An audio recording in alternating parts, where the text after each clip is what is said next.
Hello guys, আবারও চলে আসলাম ছোট্ট একটা মিনি ব্লগ তোমাদের সাথে শেয়ার করতে। আজ আমি আমার বরের সাথে চলে এসেছি ছোট্ট একটা তুলসী মন্দির নিতে। আর তুলসী মন্দির কার না ভালো লাগে, সবারই ভালো লাগে, সবার বাড়িতেই আছে। ওনারা এত এত আমাদেরকে তুলসী মন্দির দেখাচ্ছে, পুরো গোডাউন খুলে দেখিয়ে দিয়েছে। তো আমরা নিজেরাই কনফিউজ হয়ে যাচ্ছি যে কোনটা নেব আর কোনটা নেব না।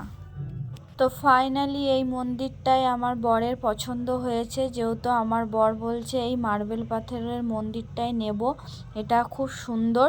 আর সব কিছুতেই তো আমার বরের একটু পছন্দ হতেই হবে, যেহেতু আমার পছন্দেই সবটা নেওয়া হয়, কিছু কিছু সময় বরেরটাও দেখতে হবে। ফাইনালি মন্দিরটা নিয়ে বাড়ি চলে আসলাম। আর মন্দিরটা আমার বর মাটি দিয়ে সুন্দর করে পরিষ্কার করে ধুয়ে ধায়ে একদম পুরো সেট করে দিল। আর আমাদের এই দিকে দেখো লাড্ডু গোপাল কি সুন্দর লাড্ডু খাচ্ছে। তো কি সুন্দর লাগছে দেখো, আমার তো খুবই ভালো লাগছে। আর তোমাদের কার কার বাড়িতে মন্দির আছে অবশ্যই কমেন্ট করে জানিও। আর আমার তো খুবই ভালো লেগেছে। তো গাইস, আমার এই মিনি ব্লগটা এই পর্যন্তই তোমাদের সাথে শেয়ার করলাম। নেক্সট ব্লগে তোমাদের সাথে দেখা হচ্ছে। টাটা।